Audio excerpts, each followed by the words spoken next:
Hello students. इस video में हम स्टडी करेंगे about the importance of business environment.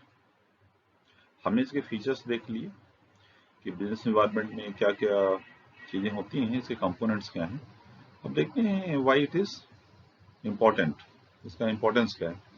तो देखिए, business environment helps firm to identify opportunities and getting first mover advantage. जो इसका पहला एडवांटेज, इसका जो पहला इंपॉर्टेंस है वो है क्या, it helps in identifying opportunities.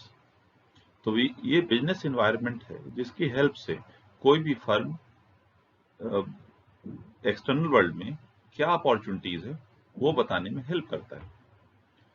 आप देखिए कि आपको जब तक पता नहीं होगा कि क्या क्या social, political, legal, economical, technological factors हैं और वो किस तरह मूव कर रहे हैं, तब तक आप ये ऑब्जर्व नहीं कर पाएंगे, एनालाइज नहीं कर पाएंगे कि आपकी कंपनी के लिए क्या अच्छा है, क्या नहीं है, क्या अपॉर्चुनिटीज है जिनको आप यूज कर सकते हो। इसमें आप देखिए, opportunities refer to the positive external trends और changes that will help a firm to improve its performance. तो आप देखिए, अपॉर्चुनिटीज क्या है कि आपकी ऑर्गेनाइजेशन कुछ मैन्युफैक्चर करती है। फॉर एग्जाम्पल, आपकी ऑर्गेनाइजेशन जूस का बिजनेस करती है, जूसेस मैन्युफैक्चर करती है, और आपको ये पता चलता है कि गवर्नमेंट ने कुछ ऐसा डिसीजन लिया है जिसके कारण वो लिकर प्रोडक्ट्स और टोबैको प्रोडक्ट्स पे टैक्स इंक्रीज कर रही है या करने वाली है।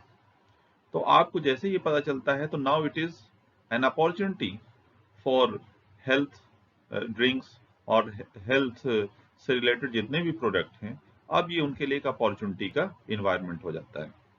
तो अगर आप इन्वायरमेंट की स्टडी करते हैं तभी आप इस अपॉर्चुनिटी को जो है यूज कर पाएंगे और इसमें फर्स्ट मूवर एडवांटेज जो है वो ले पाएंगे। फर्स्ट मूवर एडवांटेज मतलब एडवांटेज जो है, तो अपॉर्चुनिटी आते ही सबसे पहले कौन उसमें जंप करता है और अपॉर्चुनिटी को जो है यूज करता है।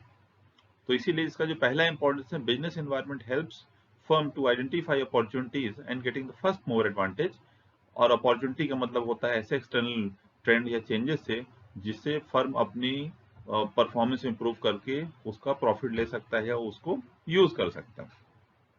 इसका एक बहुत अच्छा एग्जांपल है, देखिए, मारुति उद्योग became the leader in small car market because it was the first to recognize the need for। अब देखिए, हमारे देश में, इंडिया में देखिए, बहुत सारी कंपनीज हैं which manufacture cars, but still leader कौन है आज भी? मारुति उद्योग है, क्योंकि उसने ये नीड पहले आइडेंटिफाई की और उसने फर्स्ट मूवर एडवांटेज लिया, एक्सटर्नल ट्रेंड को एनालाइज किया और फर्स्ट मूवर एडवांटेज लिया। तो ये एक इसका अच्छा एग्जांपल है।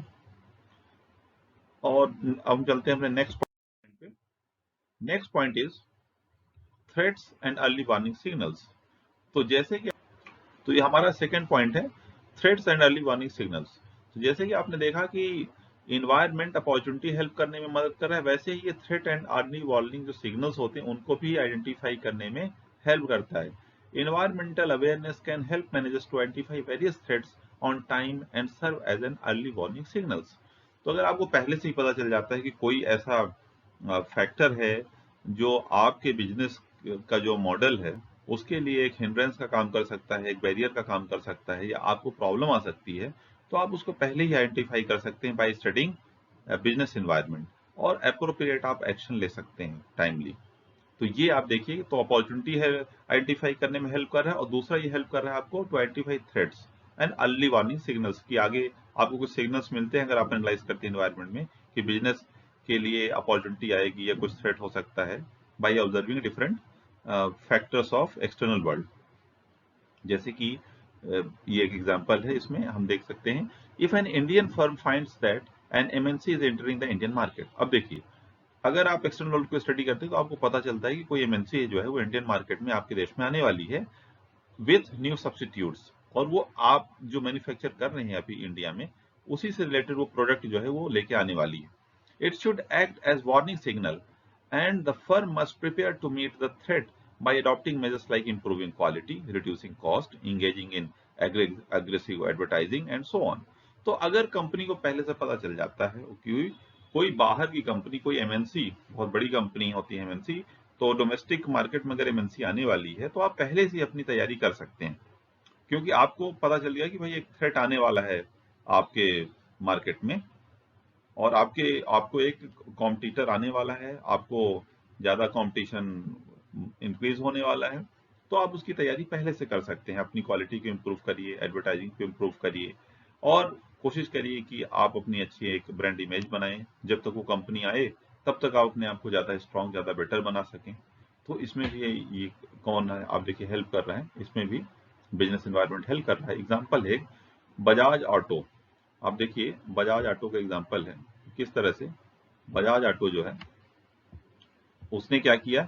Bajaj auto made considerable improvements in two wheeler, Honda and other foreign companies enter the auto industry. आप देखिए कि जब होंडा और अदर जो एमएनसीज थी वो इंडिया में आ रही थी, उसमें बजाज ने उसको आइडेंटिफाई किया, थ्रेट को पहचाना, और उसने उसके लिए करेक्टिव मेजर्स लिए। तभी आज वो मार्केट में सर्वाइव कर रहा है और एक अच्छी बेटर कंपनी बन के बाहर आया। हम चलते हैं अपने नेक्स्ट पॉइंट में। Now this is about helps in tapping useful resources. अगर आप एक्सटर्नल जो वर्ल्ड है या आपका बिजनेस एनवायरनमेंट है उसकी स्टडी करते हैं, उसको समझते हैं, तो it helps in tapping useful resources. जैसे कि environment is a business of various resources for running a business, like as finance, machines and raw materials etcetera.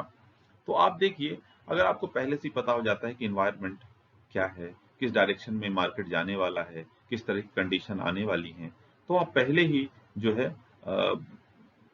Proactive approach लेके चल सकते हैं। पहले ही आप प्रिपरेशन कर सकते हैं, तैयारी कर सकते हैं, प्लानिंग कर सकते हैं। कि जैसे कि आप देखिए एग्जांपल है, with rise in demand for LCD monitor, company started arranging raw material for LCD instead of CRT monitors. तो आप देखिए जब एलसीडी मॉनिटर नहीं था तो आप देखिए कंपनीज को दूसरे तरह के रॉ मटेरियल की जरूरत पड़ती थी प्रोडक्शन पर्पस के लिए। लेकिन जैसे ही इंक्रीज आती है, डिमांड इंक्रीज होती है एलसीडी मॉनिटर्स की, तो अब उनको रॉ मटेरियल किस तरह चाहिए जिससे एलसीडी मॉनिटर मैन्युफैक्चर हो, प्रोड्यूस हो सके। क्योंकि अगर वो टाइम पे ऐसा नहीं कर पाएंगे तो कोई दूसरा आएगा, वो मार्केट ले जाएगा। तो मार्केट बहुत ही डायनेमिक है और उसके लिए आपको पूरे टाइम तैयार रहना है। तो आप देखिए एक इंपॉर्टेंस इसका ये है बिजनेस एनवायरनमेंट का, it helps in typing useful resources, ताकि आप टाइमली प्रिपेयर हो सकें कंपटीशन के लिए और एक अच्छे स्ट्रॉन्ग कॉम्पिटिटर बन के निकले और मार्केट में आपका एक अच्छा प्रेजेंस रहे। नेक्स्ट पॉइंट है helps in coping with rapid changes. जैसा कि मैंने भी कहा, तो market is dynamic, external world dynamic है। तो उस डायनेमिक वर्ल्ड के चेंज को लेके चलने में आपकी कौन मदद कर रहा है? Business environment. Because if you study business environment you get to know about the moments of different factors and their impact on your business, कि किस तरह से वो आपके बिजनेस को अफेक्ट कर रहे हैं, किस तरह का इम्पैक्ट वो आपके बिजनेस में डाल रहे हैं। तो वो आप चेक कर सकते हैं। जैसे आप देखिए इसमें जो है knowledge of environmental changes helps in management, helps the management to make new strategies to cope with emerging problems of changes. तो अगर आप देखिए कि आपको पता है कि चेंजेस आ रहे हैं, किस तरह के चेंजेस आ रहे हैं, तो आप पहले से प्लानिंग कर सकते हो, स्ट्रेटजी बना सकते हो, और जो चेंजेस आ रहे हैं आप उनके अकॉर्डिंगली अपनी ऑर्गेनाइजेशन को ट्यून कर सकते हो, एडजस्ट कर सकते हो, और आप आसानी से फिर कंपटीशन को फेस कर पाएंगे। लेकिन अगर इसका वाइस वर्सा होता है, इसका कुछ कॉन्ट्राडिक्टरी होता है, कंडीशन आती है कि आप मार्केट में चेंजेस आ रहे हैं लेकिन आप तैयार नहीं हैं, तो होगा क्या? कोई दूसरी कंपनी जो आएगी वो उसका फायदा ले जाएगी, वो मार्केट को ले जाएगी, और आप भले ही आप सालों से बिजनेस करते रहे हो, लेकिन अब आपका बिजनेस में जो एक तरह से प्रेजेंस है वो डिक्रीज होते होते धीरे धीरे खत्म हो जाएगी, रेटिकेट हो जाएगी आपकी company, because you are not paying attention towards business environment.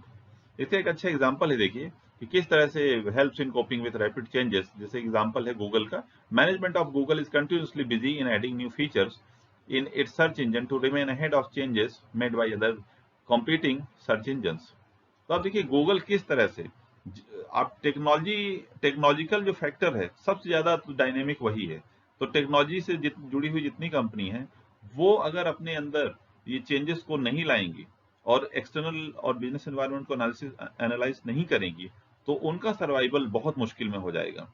क्योंकि आप देखिए रोज टेक्नोलॉजी चेंज हो रही है, नए नए सॉफ्टवेयर आ रहे हैं, नए नए टूल्स आ रहे हैं, नए नए सर्च इंजन आ रहे हैं, नए नए वेबसाइट्स आ रही हैं, बहुत सारा चीजें हैं जो रोज आप देखिए इम्प्रूवमेंट हो रहा है। तो अगर उस पेस में जो एमएनसीज हैं, जो बड़ी कंपनी, बिग कंपनीज हैं जो सालों से चल रही हैं, तो वो सर्वाइव नहीं कर पाएंगी।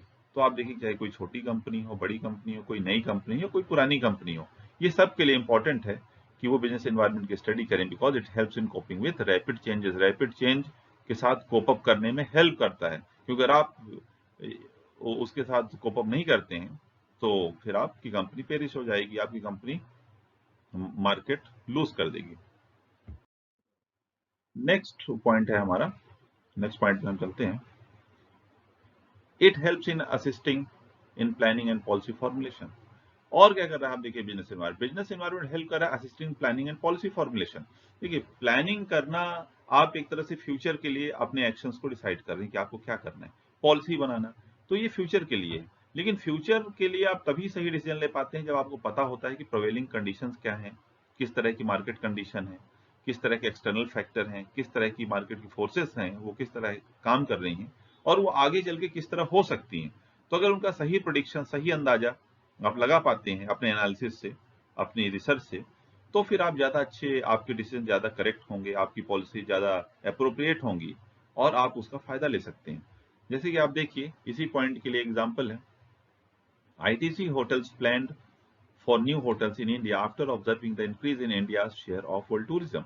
आप देखिए कि अगर किसी कंपनी को होटल इंडस्ट्री में आना है तो उसको अगर ये पता है कि टूरिज्म जो इंडस्ट्री है वो वर्ल्ड में तो ग्रो कर ही रही, साथ में इंडिया का जो शेयर है टोटल वर्ल्ड टूरिज्म में, वो भी इंक्रीज हो रहा है। तो इससे कोई भी कंपनी जो टूरिज्म सेक्टर में, होटल इंडस्ट्री में आना चाहती है, ट्रैवल इंडस्ट्री में आना चाहती है, तो उसको एक ये अपॉर्चुनिटी की तरह दिखता है और वो इसके लिए प्लानिंग कर सकती है।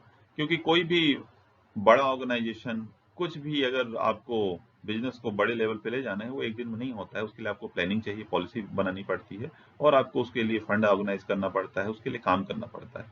तो वो तभी होगा जब आप बिजनेस एनवायरनमेंट को एनालिसिस करेंगे। तो इस तरह से आप देखिए कि इस तरह it helps in assisting in planning and policy formulation. Its understanding and analysis can be the basis for decisions, for deciding the future course of action और training guidelines for decision making. तो business environment क्या कर रहा है, planning और decision making में help कर रहा है। ठीक है, नेक्स्ट पॉइंट देखते हैं, it helps in improving performance. With the continuous scan of business environment, companies can easily improve their performance. देखिए, एक नया वर्ड है यहाँ पे, continuous scan of business environment. Business environment का स्कैन करना, स्कैन करना मतलब ये उसको ऑब्जर्व करना, एनालिसिस करना, क्लोज ऑब्जर्वेशन उस पर रखना। तो अगर कोई कंपनी बिजनेस या कोई इंडिविजुअल बिजनेस एनवायरनमेंट को क्लोजली एनालाइज करता है, उसको ऑब्जर्व करता है, तो वो क्या करेगा, वो अपनी कंपनी की जो कंडीशन है उसको इम्प्रूव कर सकता है। वो जिस तरह से एक्सटर्नल वर्ल्ड मूव हो रहा है उसके अकॉर्डिंगली कोप अप कर सकता है, अपनी कंपनी को उस चेंज के हिसाब से एडजस्ट कर सकता है और वो कंपटीशन के लिए तैयार हो सकता है। क्योंकि एक तरह से देखिए कि जो एक्सटर्नल वर्ल्ड है, जो business environment, that is the reality of business. And if you ignore that reality of business, you are in a dream.